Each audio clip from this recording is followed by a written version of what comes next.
solderen. Oké, een laststang. Yeah. A little file to clean the tips on my torch so that it would burn correctly. Oké. A little tiny file.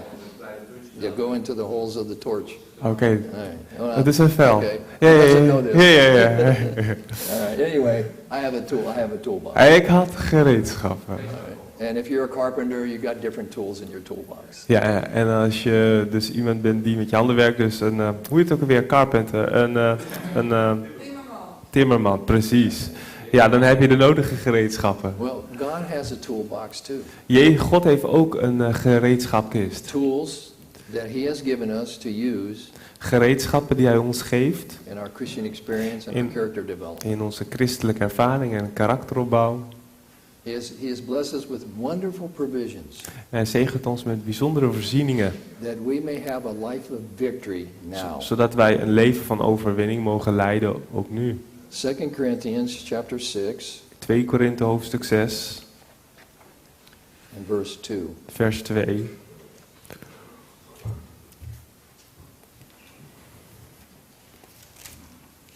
Second Corinthians 6 verse 2. 2 Korinthe 6, vers 2.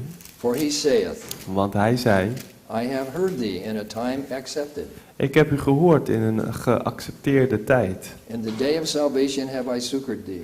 En op de dag van verlossing heb ik u bezocht. Behold, Zie daar, now is the accepted time. Behold, now is the day of salvation.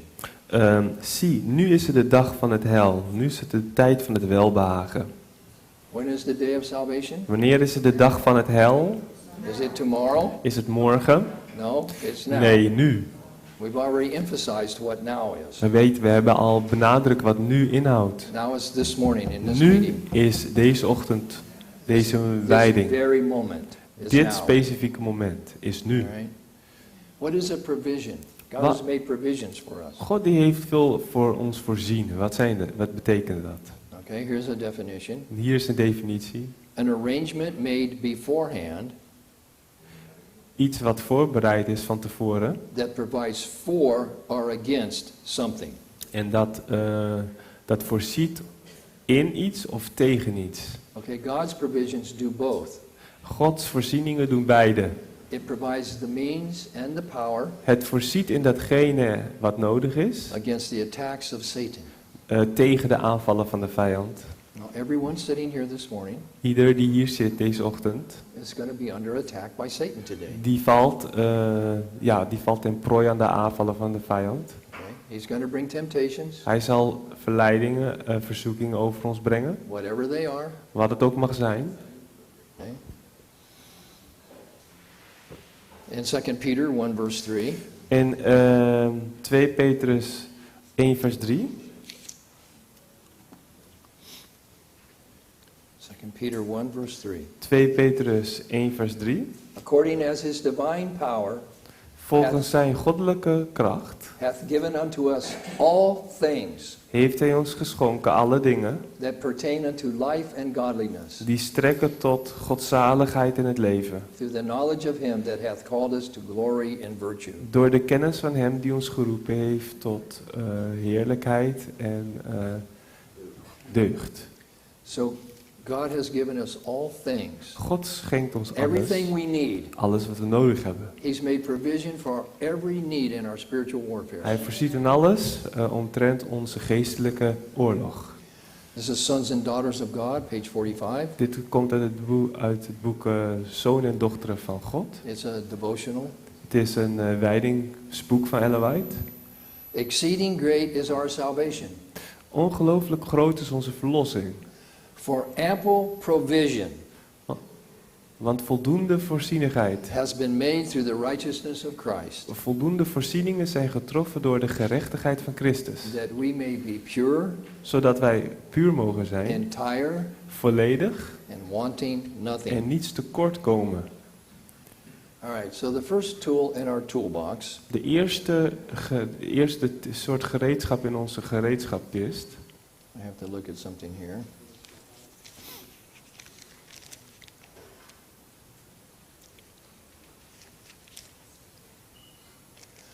Acts chapter 19. Handelingen 19, And he said unto them, vers 3. Vers 3. And he said unto them, En hij zei tegen hen, unto what then were ye baptized? wanneer bent u dan gedoopt? They said unto him, unto John's baptism. En ze zeiden met de doop van Johannes.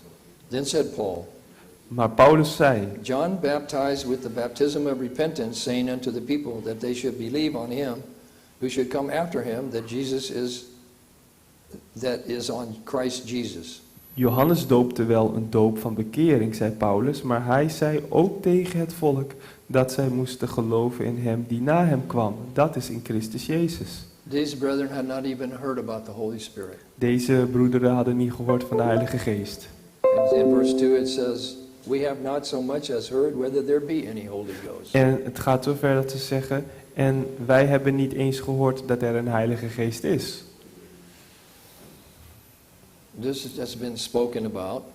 Hierover werd er gesproken. Brother Sebastian talked about this. Broeder Sebastian had het erover.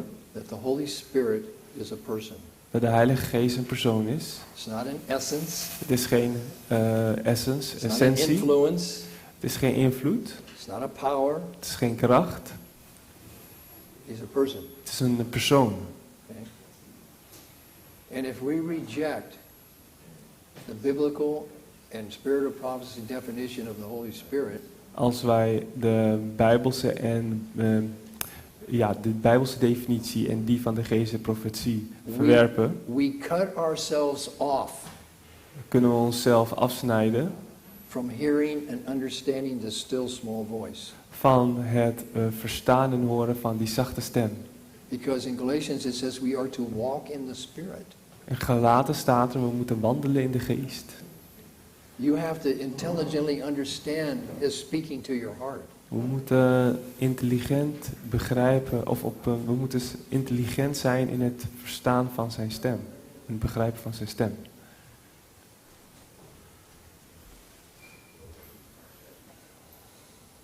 This is a tool Dit is een gereedschap that you do not use. die wij heel vaak niet gebruiken. You can't take this tool out of your toolbox Dit is niet een gereedschap die je uit je gereedschappenkist kunt pakken and use it. en dan gebruiken. This tool Dit gereedschap uses you. moet jou gebruiken. You see the difference? Ziet u het verschil? He uses you. Hij gebruikt jou. Okay? So I'm going to go through a bunch of Bible texts here. Dus we gaan nu even door een aantal Bijbelversen heen. And I'm just going to read the summary of them. En ik lees ook de samenvatting ervan. Acts 1 verse 8. Handelingen 1 vers 8. Speaking of the early rain experience. Er wordt gesproken over de vroege regenervaring. He told the disciples, but ye shall receive power. Maar u zult de kracht van de Heilige Geest ontvangen, zei hij. Okay. This power is explosive power. Deze kracht is explosieve kracht. That moves things. Dat dingen beweegt. Okay? This is one of the tools God can use. Eén van de gereedschappen die God ons geeft. John 16:17. We have the promise of the Comforter. Johannes 16 vers 17. Daar vinden wij de belofte van de trooster. If you're sad, Als wij verdrietig zijn, discouraged, ontmoedigd, mourning, treuren, sick, ziek. you have a Comforter We hebben een trooster who draws close to you, die tot ons nadert embraces you. en ons vasthoudt. I am here. Ik ben hier. I'm at your side. Ik sta aan je zijde. I have help for you. Ik geef je hulp. A Comforter. Ik ben bij jou. Ephesians 1:13 and 14. Efeze 1 vers 13 en 14. The Holy Spirit De Heilige Geest. is the earnest or the down payment Het is het onderpand that we get when we are baptized, dat we ontvangen wanneer we gedoopt worden. which is a guarantee Het is een onderpand, zekerheid. of future blessing and Van, power. van toekomstige zegeningen. Now, the Holy Spirit is only given to a certain class of people. Wordt de Heilige Geest alleen aan een bepaald klasse mens gegeven? Acts 5:32. Handelingen 5 vers 32. Who gets the gift of the Holy Spirit? Wie ontvangt de gave van de Heilige This Geest? one we should read. Deze moeten we lezen.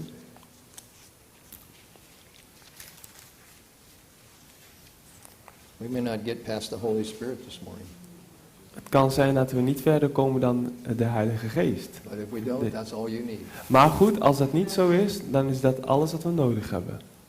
5:32. Handelingen 5:32. So the Holy Spirit's only given to a certain class of people, Dus de Heilige Geest wordt alleen aan bepaalde mensen gegeven. and we are His witnesses of these things. En wij zijn zijn getuigen van deze And so dingen. is also the Holy Ghost, En ook de Heilige Geest. whom God hath given to them that what?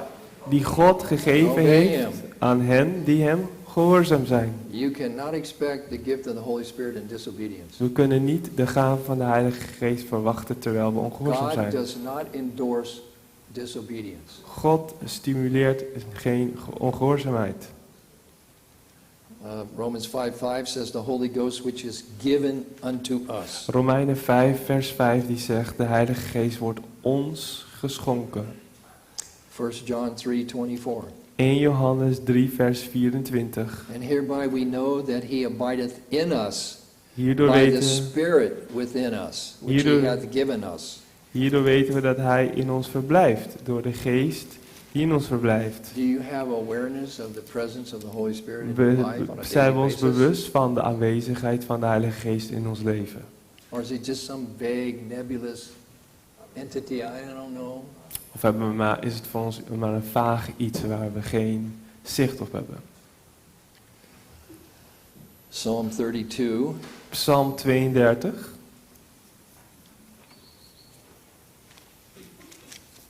Verses 8 and 9. vers 8 en 9. I will instruct thee and teach thee in the way which thou shalt go. Ik onderwijs u en leer u de weg die u moet gaan. I will guide thee with mine eye. Ik geef raad, mijn oog is op u. Be not as the horse or as the mule, which have no understanding, Wees niet als een paard, als een muildier dat geen verstand heeft. whose mouths must be held in with bit and bridle. Zijn bek houdt men in toom met bit en toon. So don't be like that. Wees niet hen gelijk.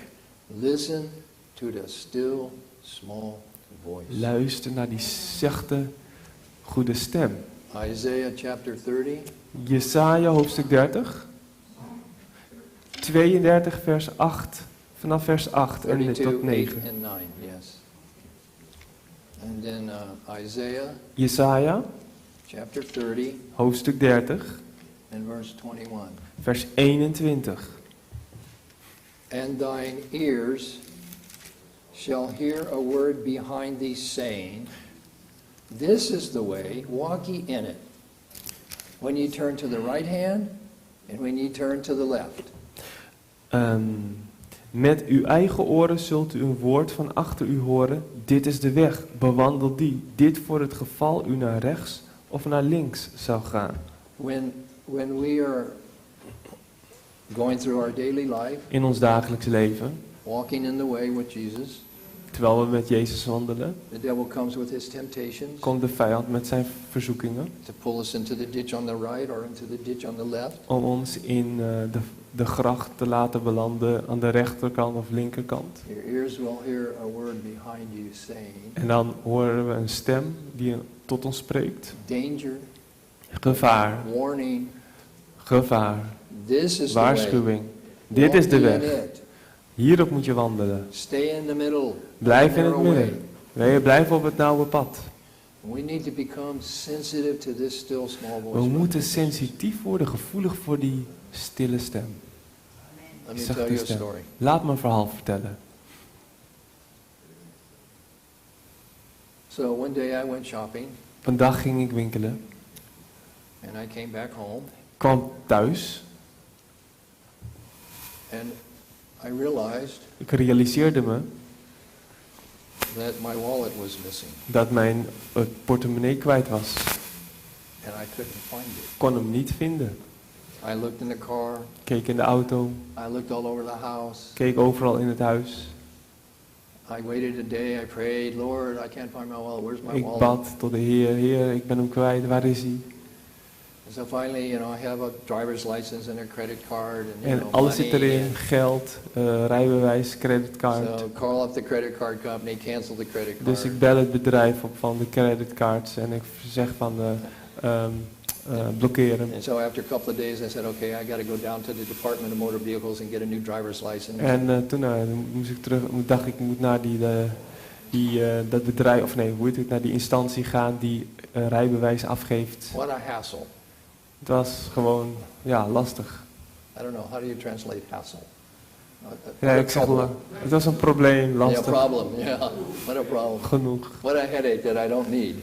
Alles wat ik maar niet wil hebben, kreeg ik. So I got in my car Ik stapte mijn auto and I in started driving to go to the Department of Motor Vehicles. en ik ging dus naar die instantie toe om een nieuw rijbewijs op te halen. And I didn't hear a voice, En ik hoorde die stem niet, but I got a distinct impression. maar ik kreeg wel een hele nadrukkelijke impressie.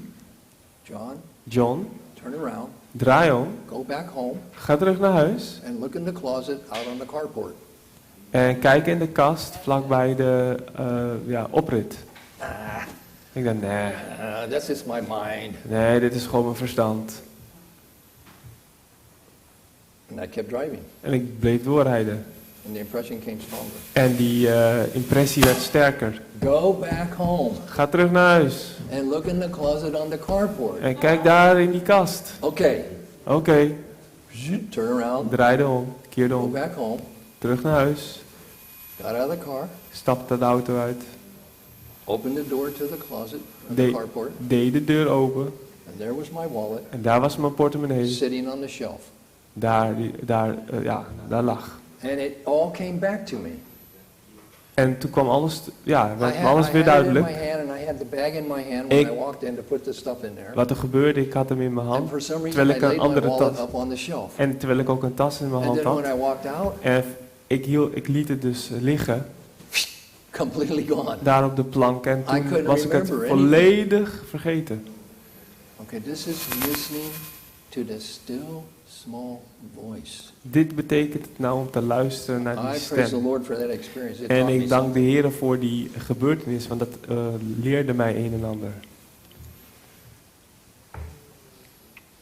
You have to listen, brothers and We sisters, moeten luisteren, broeders en so that zusters, you can cooperate with God. zodat we kunnen samenwerken met God.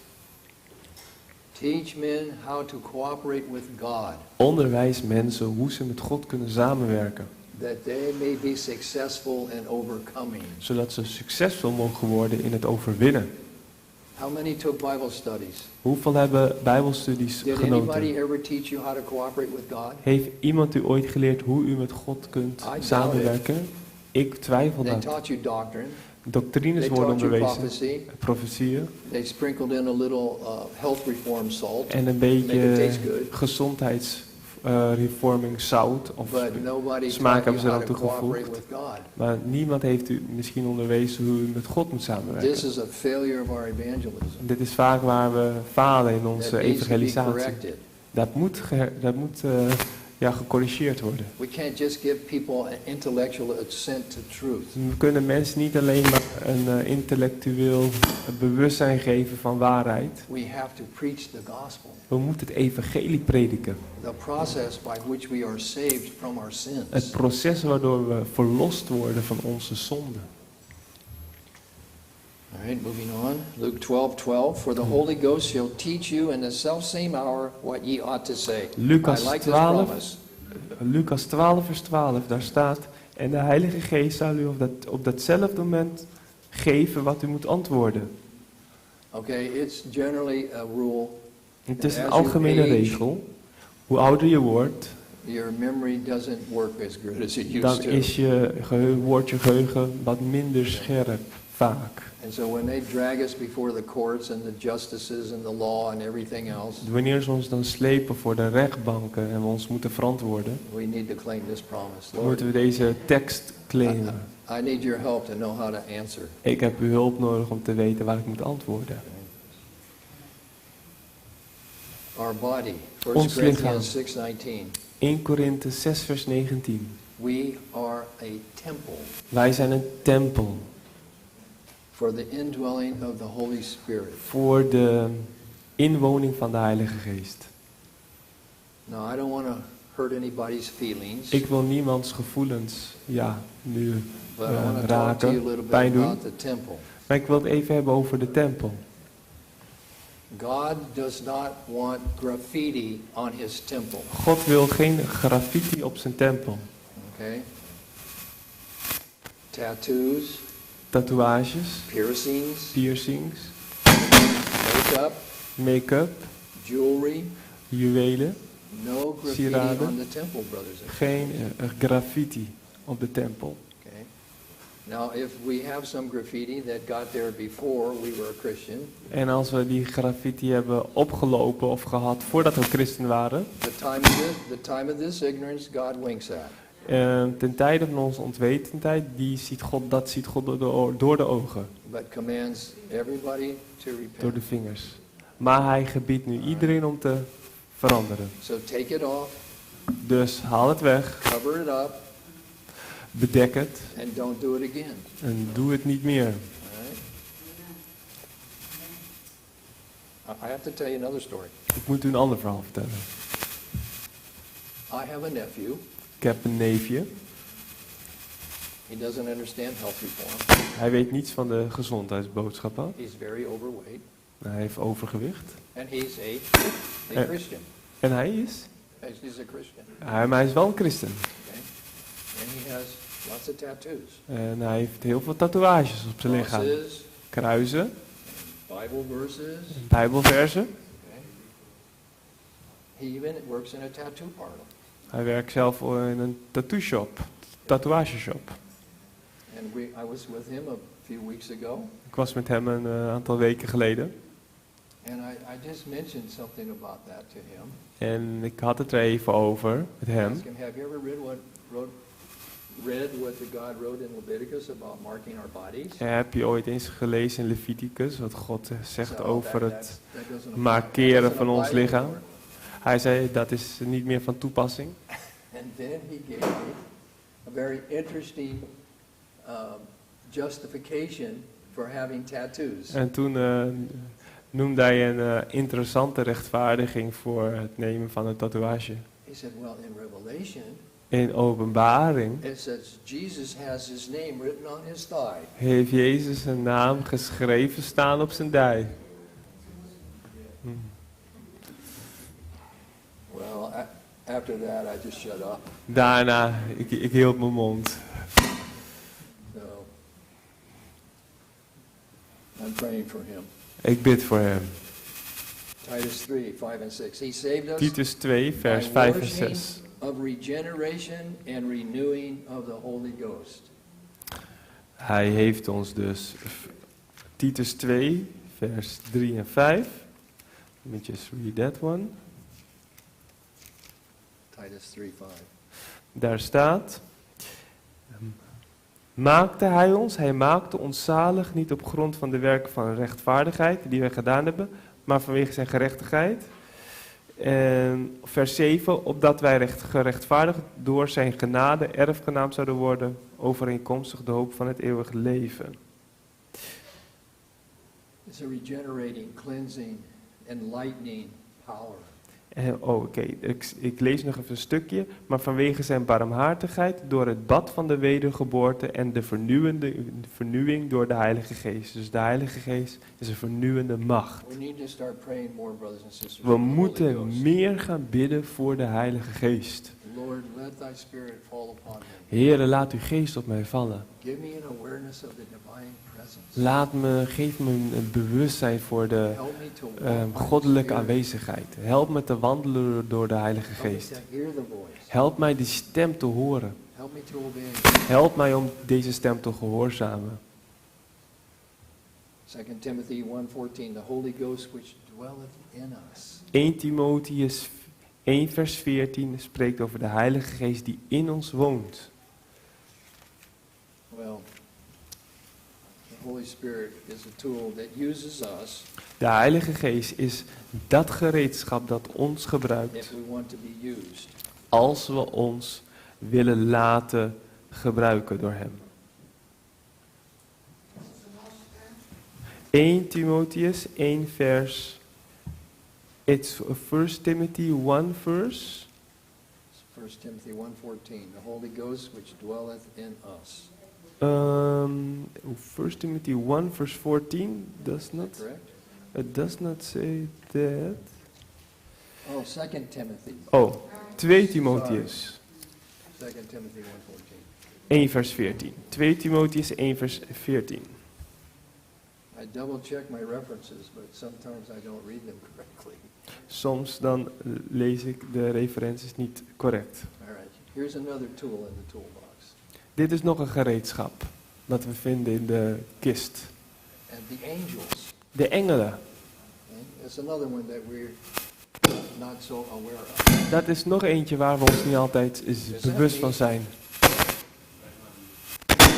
Deze? Oké. Is goed, dan doe ik dat even uit.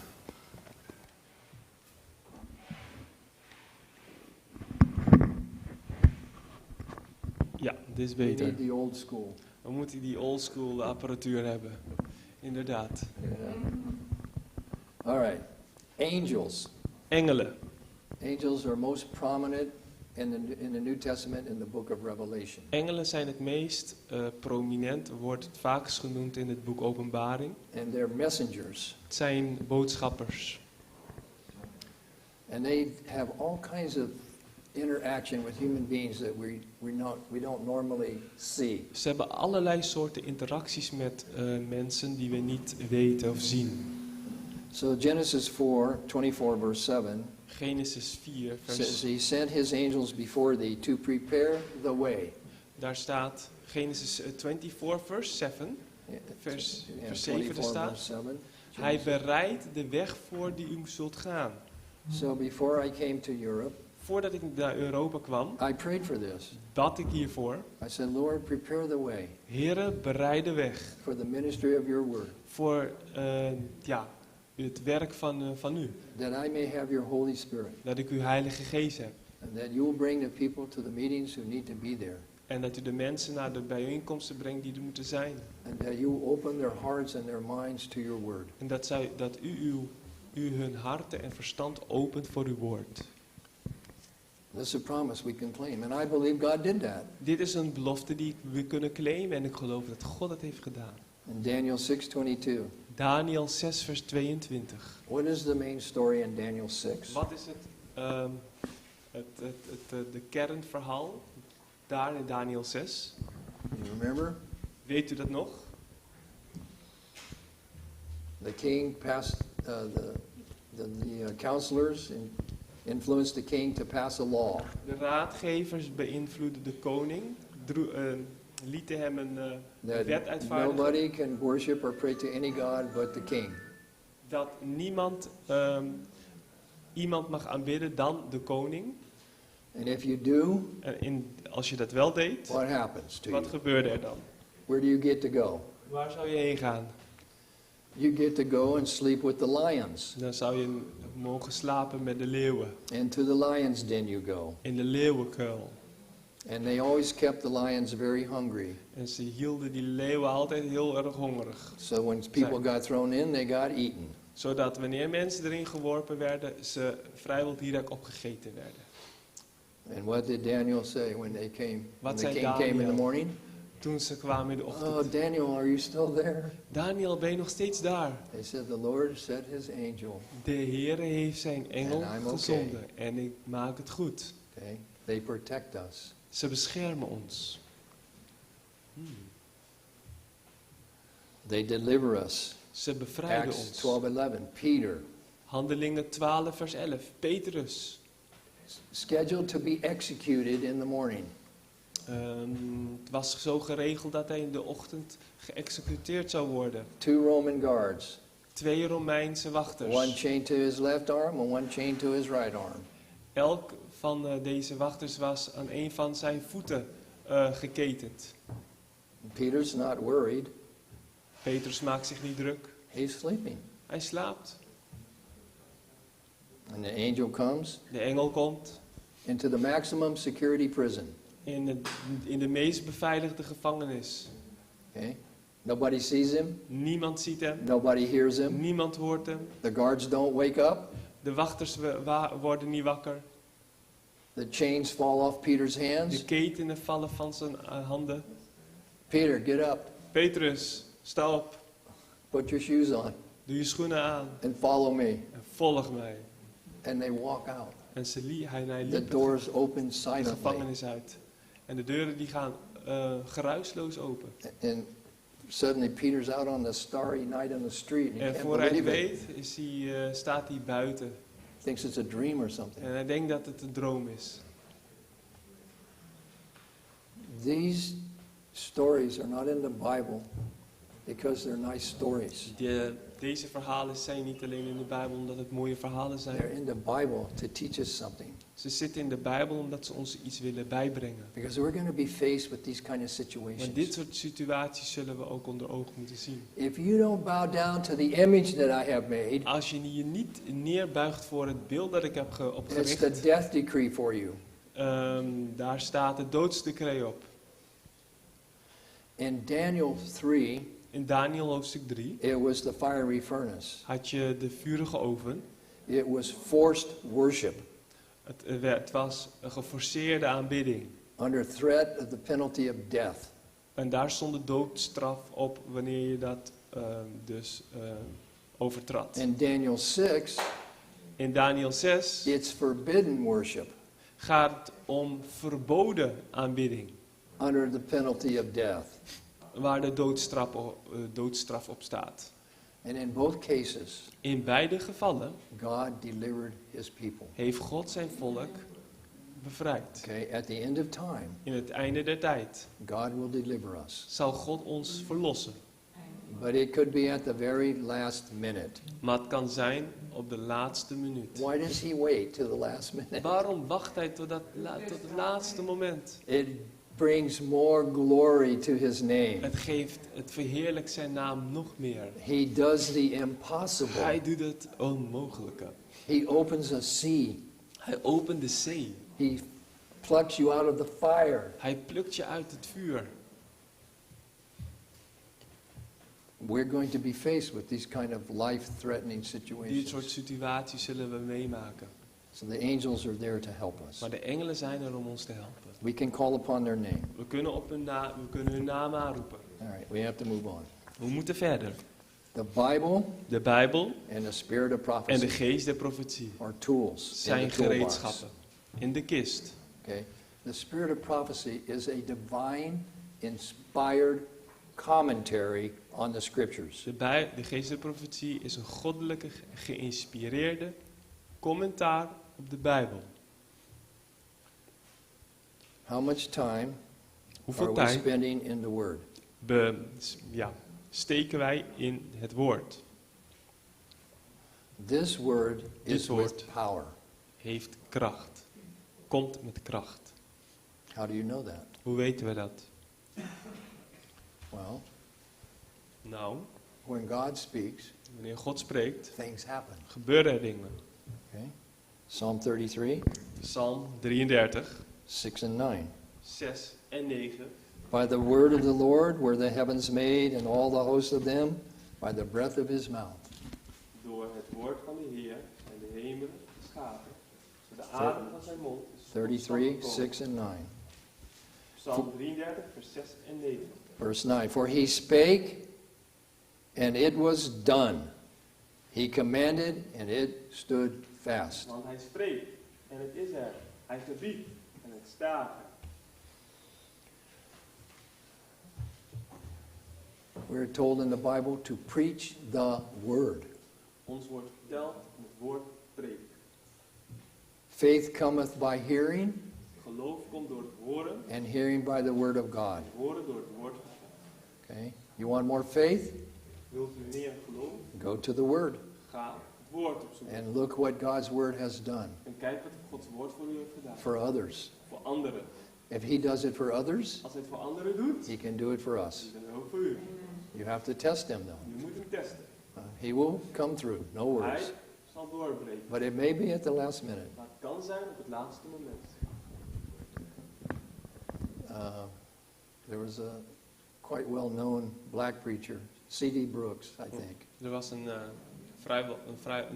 bekende predikant, een donkere predikant, C.D. Brooks. In America, we have a 10-cent piece.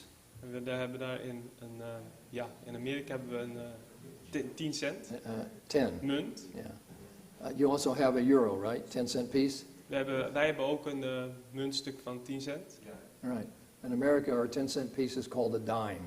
En Amerika heeft zo'n 10 eurocent, wordt een dime genoemd. And he said, when you're down to your last dime, Wanneer je je laatste 10 cent over hebt, the Lord steps in just in time.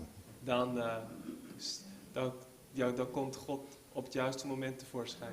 It doesn't quite translate as a rhyme into Dutch, but In het Nederlands rijmt het niet zo lekker als in het Engels. when you're down to your last dime, the Lord steps in just in time. Dus wanneer je nog maar 10 cent over hebt, dan op het juiste moment, dan komt God. His word is powerful, brothers and Zijn sisters. woord is krachtig. Okay? You can trust it. Je kunt het vertrouwen. You can believe it. Je kunt het You geloven. can claim these Je promises. kunt het claimen, de belofte die erin Oké. staat.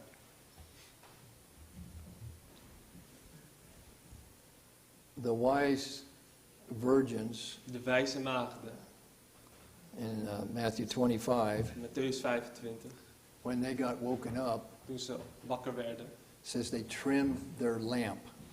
deden ze hun lamp aan.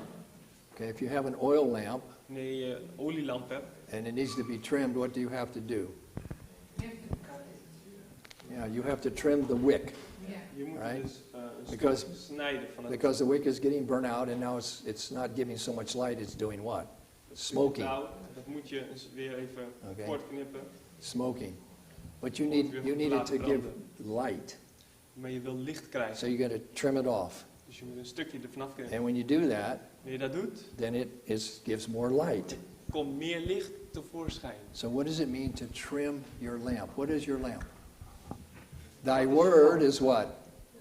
A lamp. is als een lamp. Okay? And a light unto my path. En als een licht op mijn pad. So what does it mean to trim your lamp? To trim the word? Does that mean take your scissors out and cut it off? Wat houdt het in om je lamp in orde te maken? This is what it means. They study the word of God Het houdt in dat ze Gods woord bestuderen. with an intensity of interest Met een intensiteit en interesse before unknown. die ze nooit eerder hadden. Great controversy, 402. Die ze eerst niet hadden. Dus een grote strijd. We have to become more diligent students of the word of We God. moeten meer ijvere studenten worden van het woord van God. Okay? We need to really trim our lamps. We need to We study moeten this word. werkelijk de schriften We need to onderzoeken. dig in. We moeten echt diep graven. The jewels are all over the ground. De juwelen liggen overal verspreid. Liggen voor het oprapen. This is not a particularly significant theological discovery, Dit is niet per se een belangrijke theologische ontdekking. but I recently learned something new. Maar ik heb kort geleden weer iets nieuws geleerd. You remember Jacob Weet u nog Jacob and his wife Rachel? en zijn vrouw Rachel? All right. That was his favorite wife. Dat was zijn lievelingsvrouw. And he had two sons Had 2 zonen, born of Rachel. Who were they? geboren uit Rachel. Wie waren ze ook alweer? Joseph Jozef and en Benjamin. Benjamin. Okay. Now, Nu dan. his wife died, Zijn vrouw stierf. and he cherished these two sons. Hij hield veel van zijn zonen. And he actually went overboard and indulged Joseph. Hij ging zo ver dat hij hij ging daar te ver mee. En toen ging And hij treated him different Joseph than verwennen. all his other sons by Leah and his En concubines. hij behandelde hem heel anders dan die andere zonen. And the Bible says that at 17, De Bijbel laat weten Joseph dat was 17 op 17-jarige leeftijd, when his brothers betrayed him and sold him into slavery. toen zijn broers Jozef overleverden en verkochten, And the happiest years of Jacob's life came to an end. dan kwamen de mooiste jaren van Jacob tot een einde. He had lost his precious Rachel. Rachel had hij verloren. He had lost his precious son Joseph. Jozef was hij nu kwijt. And then the famine came. En toen kwam die hongersnood. And Joseph was in Egypt. Jozef was in Egypte. And God had his plan. Maar God had nog steeds een plan voor hem. And from the prison to the throne. En hij schopt het van de Jozef. gevangenis tot de troon. The second in command in Egypt. Hij was de tweede in rang of in bevel van Egypte. Okay, well, you know the story. U kent het verhaal. So Joseph reveals himself to his brothers. Jozef die openbaart zich aan zijn broers. Is my father still alive? Is mijn vader nog steeds levend? Yes. Ja. Okay, go. Oké, ga heen. I'm giving you everything you need. Go. Geef je alles wat je nodig Get hebt. him Haal and hem the hierheen. family and bring them to Egypt, and I will take care of you. En de familie. En ik zal voor jullie zorgen. Because there's 5 more years of famine. Want we hebben nog 5 jaren van hongersnood te gaan. Jacob was 140 Jacob was 140 when he went to Egypt. toen hij naar Egypte ging. And his precious son Joseph was restored to him. En hij weer verenigd werd met zijn gekoesterde zoon. He was 140 Hij was 140. when he went to Egypt. Hij ging naar Egypte. And Joseph was restored to him. En Jozef en Jacob ontmoetten elkaar weer. And he was 157 when he died. En hij was 157 jaar toen hij stierf. 17 years in the beginning of his life with Joseph. 17 jaar dat hij had aan het begin met Jozef. The happy days. De mooie dagen. And in the end, En in het einde 17 more years with Joseph. 17 jaar nog meer met Jozef die hij mocht genieten. The happy years were restored. Werden die gelukkige jaren weer hersteld. And there's a principle. En dat is een principe. At the wedding feast of Cana of Galilee. Dat trouwfeest in Galilea. The wine ran out. De wijn raakte op. Jesus makes water into wine. Hij maakt water tot wijn. And the governor, the master of the feast, he drank it and he goes, wow.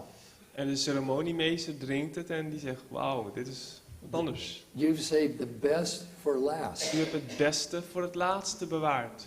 Okay? God saved the best for last for God Jacob. bewaarde het beste voor het laatst, And voor Jacob. in the sunshine years, his golden years of his life. In de meest zonnige gouden jaren van zijn leven. Okay? God restored to him Heeft God weer dat aan hem hersteld. the blessing of his son. Namelijk de zegen van zijn zoon. This is the kind of minutia of detail that's in the scripture. Dit soort bijzondere details vind je in de Bijbel. You read it Je leest het. and it Het is makkelijk over je heen. goes over your head. You don't catch it.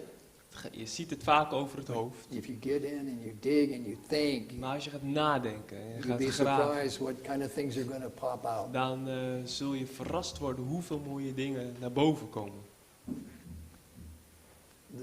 The Bible is like an onion. You can keep peeling it, and De it's just Bijbel is another net als layer een after ui. layer after En layer. je kunt met blijven pellen en laag na laag komt tevoorschijn. I've learned a lot of things recently. Ik heb That's heel just one. veel mooie dingen geleerd recentelijk.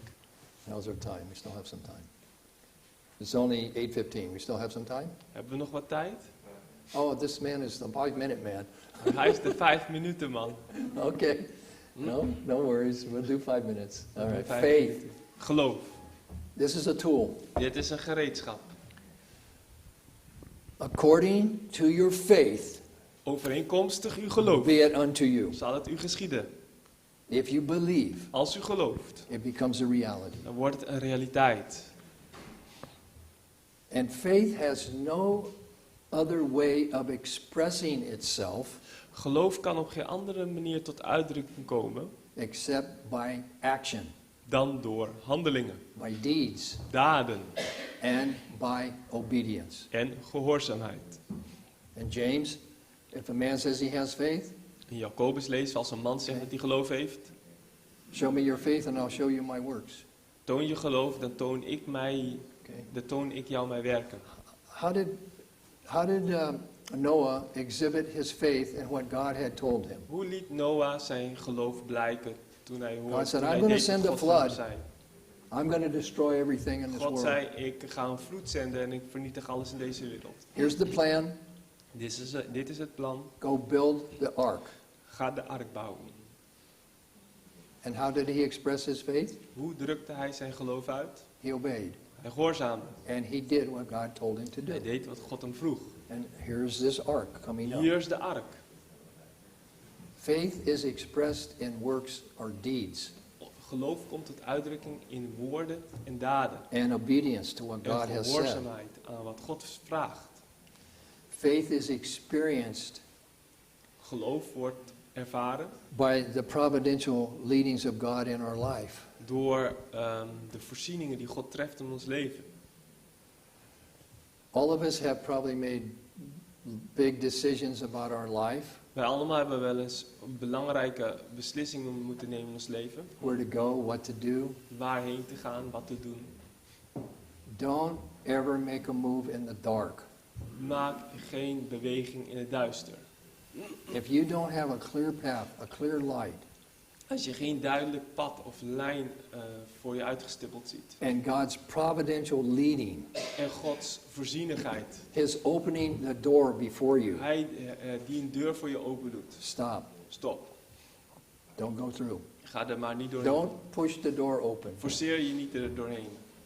The door opens silently by the Lord's De providence. deur die zal vanzelf open gaan door Gods Then you know it's voorzienigheid. safe to go through. Dan weet je dat het veilig is om er doorheen te gaan.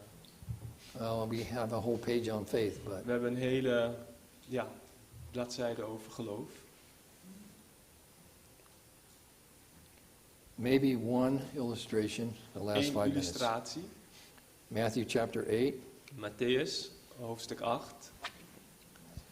We talked about the first miracle in 8. We hadden het over het eerste wonder in vers 8. Let's look at the second one. Laten we kijken naar de tweede. The first one was about the leper. De eerste was over de melaatse. Okay. Verse 5. Vers 5. Matthew 8:5. And when Matthäus Jesus 5, was vers 8. entered into Capernaum, there came unto him a centurion beseeching him and saying, Er kwam een overste toen hij in Capernaum was. En hij zei, Lord, Heere, my servant lieth at home sick of the palsy, grievously tormented. mijn dienstknecht ligt thuis. En hij wordt flink gepijnigd. And Jesus saith unto him, En Jezus zei tot hem, I will come and heal him. ik zal komen en hem genezen. The centurion answered and said, En de centurion zei, Lord, Heere, I am not worthy ik ben niet waardig that you should come under my roof. dat u onder mijn dak komt. But speak the word only, Maar spreek slechts een and woord my servant shall be healed. en mijn knecht zal genezen zijn. For I am a man under authority, Want ook ik ben een mens onder het gezag van anderen. having soldiers under me. En heb zelf soldaten onder mij. And I say to this man, go, and he goeth. Ik zeg tegen de een ga en hij gaat. And to another, come, and he En cometh. tegen de ander kom en hij komt. And to my servant, do this, and he doeth it. En tegen mijn slaaf doe dat en hij doet het. And when Jesus heard it, Toen Jezus dat hoorde, he marveled, verwonderde hij zich. and said to them that followed, En zei tegen hen die hem volgden. Verily I say unto you, Voorwaar, ik zeg u. I have not found Ik heb zelfs so great faith, in Israël no, not in Israel. zo'n groot geloof niet gevonden. Do we have this kind of faith Hebben today? we zo'n groot geloof vandaag nog? Speak the word only, Lord. Spreek alleen maar het woord, Heer. I don't need any special revelation. I Ik don't hoef need geen any. bijzondere openbaring. I don't need any angel to materialize. Ik hoef geen engel te hebben die dingen materialiseert. Your word is sufficient. Uw woord is voldoende. Just speak the word only. Spreek maar alleen het woord Whatever uit. the circumstance, Wat de omstandigheid ook mag whatever zijn. you're dealing with, Waar u ook mee mag zitten. speak the word only. Spreek alleen slechts het woord. And the Bible says, and immediately En onmiddellijk, zegt de Bijbel, the servant was healed. werd de dienstknecht genezen. Tremendous Ongelooflijk. power of the word. De kracht van het woord. That faith Geloof in the toolbox. zit ook in de gereedschapkist. Okay, just the others, we don't have time. Prayer, Gebed, okay? That's a tool. dat is ook een gereedschap. Pray without ceasing. Bid zonder op te houden. Obedience, Gehoorzaamheid. okay?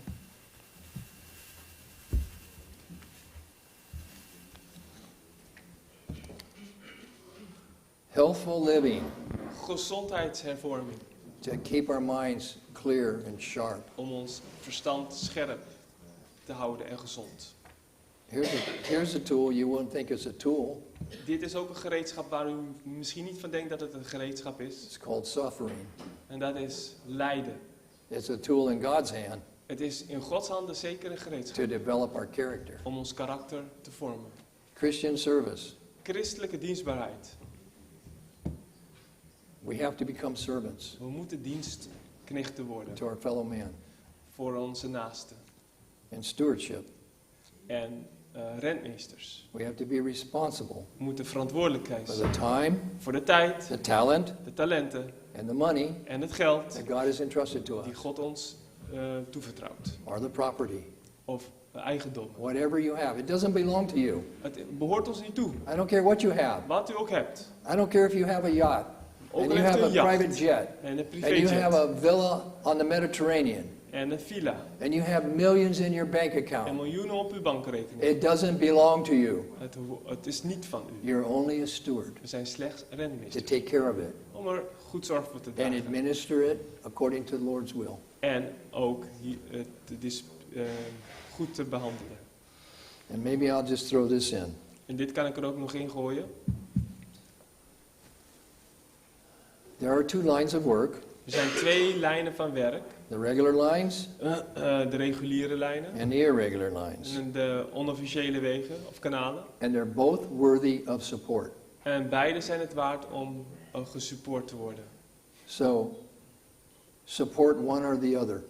Eén of de ander. Zorg dat Pray je, about it. dat je support geeft. There's Bid erover. a lot of problems in the regular line. Er zijn veel problemen in de reguliere lijn. There's unfaithful ministers, En ontrouwe dienstknechten. and there are faithful Maar er ministers. zijn ook trouwe. Let me tell you, there's lots of dienstknechten. problems in the irregular line En too. ook in de onofficiële kanalen of ministries zijn er problemen. There's no perfect ministries. Er is geen perfecte ministerie. Everybody has problems, Iedereen heeft problemen. but they're both worthy of support. Maar beide zijn het waardig om So gesupport te you pray worden. about it. Dus bid erover. And while God impresses you, then do that. En zoals God u dus de indruk geeft, doe dat. You come here, Als u hier komt, are you being fed? wordt u gevoed. Feed the sheep, Voed de schapen. and they give wool. En ze geven wol. Okay? This ministry is worthy of your support. Deze ministerie is het waardig om door u gesupport te worden. The speakers who come here are worthy of your support. En de sprekers die hier komen zijn het ook waardig. Okay? I'm in self-supporting ministry. Ik doe zelf supportingswerk. I live by faith. Ik leef door geloof. I've lived by faith for 30 years. It's a tremendous En dat doe ik experience. al 30 jaar. Een bijzondere ervaring. Okay? And I could tell you many Ik stories. kan u veel vertellen. When I was down to my last dime, Toen ik zelf nog maar 10 cent over had. and God stepped in just in En time. God altijd op tijd Okay? hielp. We need to be more generous, brothers and We sisters. moeten meer vrijgevig zijn. The nature of the Godhead, De natuur van de Godheid. the nature of Christ, De natuur van Christus. is to give. Is om te schenken, te geven. Not to cling to, not to hold, not to Om niet aan retain, onszelf te houden, niet voor onszelf te houden, maar te schenken, but to give. te geven. May God bless us Mogen God ons zegenen with this kind of spirit. met deze geestgezindheid. God will finish his work, Hij zal zijn werk afsluiten and he will cut it short in en hij righteousness. zal het in gerechtigheid kort sluiten. The only question is, De vraag is alleen, are we going to be a part of it? gaan wij daar deel van zijn? Are we going to support it? En gaan wij het ook onze support aan geven? Okay? May God help us. Mogen God ons helpen. That's my prayer in Jesus' Dat name. is mijn gebed in Jezus' naam. Amen. Amen. Get your toolbox out and go to work. En al je gereedschapkist tevoorschijn en ga aan het werk. It's time to work. Het is tijd om te werken. The night is coming when no man can work. De nacht komt dat niemand meer kan werken. All right. May God bless us. Mogen God ons zegenen. Now, I'm leaving today, Ik ga vandaag vertrekken going on to other places and other things. en ik ga naar andere plekken toe. So I solicit your prayers. Dus ik stel uw gebeden zeer op prijs. And God will give me physical strength. I'm still jet lagged, Dat God mij fysieke kracht geeft. Ik heb nog steeds jetlag. waking up in the middle of the night. Dat ik dus, midden in de dag nog wakker word. You know. I wish you Safe journey. Oh, thank you, brother. Appreciate that. Amen. Ja, een fijne reis toegewenst. The work is great. Het werk is groot. The time is short. De tijd is kort. Jesus is coming soon. Jezus komt. Spoedig. May God help us Mogen God ons helpen. to be laborers in the vineyard. Om dienstknechten te zijn in de wijngaard. We need more laborers in the vineyard. We hebben meer werkers nodig. There's not enough. Er zijn niet voldoende. But God has a place for each one of us. Maar hij heeft een plek voor ons, elk een van ons. Young, old, middle age, doesn't Jong, matter. oud, middelbare leeftijd. God has a place. Find your place En vind je plek. and go gather in the harvest. En vergaar de oogst bijeen. May God bless us to this end. Ja, mogen God ons zegenen. Amen. Amen. Let us pray. Laten we bidden.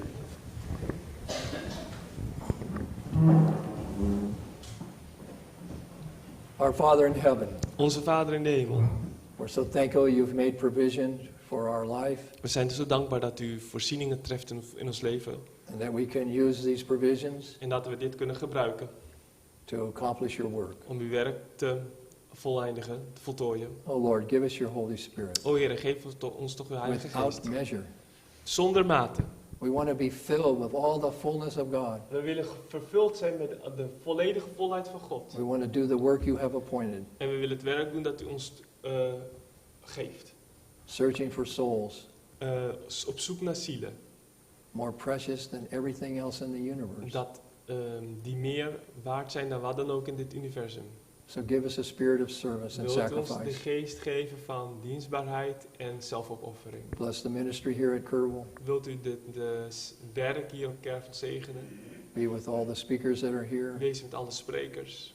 Prepare the way before us as we go Wilt u de forward. weg voor ons voorbereiden. And grant us all your Holy Spirit. En schenk ons alles. Thank you for your great love, Dank u wel voor uw grote your liefde. mercies and blessings, Uw genade en zegening. your love to us. En uw liefde voor ons. In Jesus' name we pray. In Jezus' naam. And thank you. En we danken u. Amen. Amen. Amen. Thank you, Brother Joel. Thank you.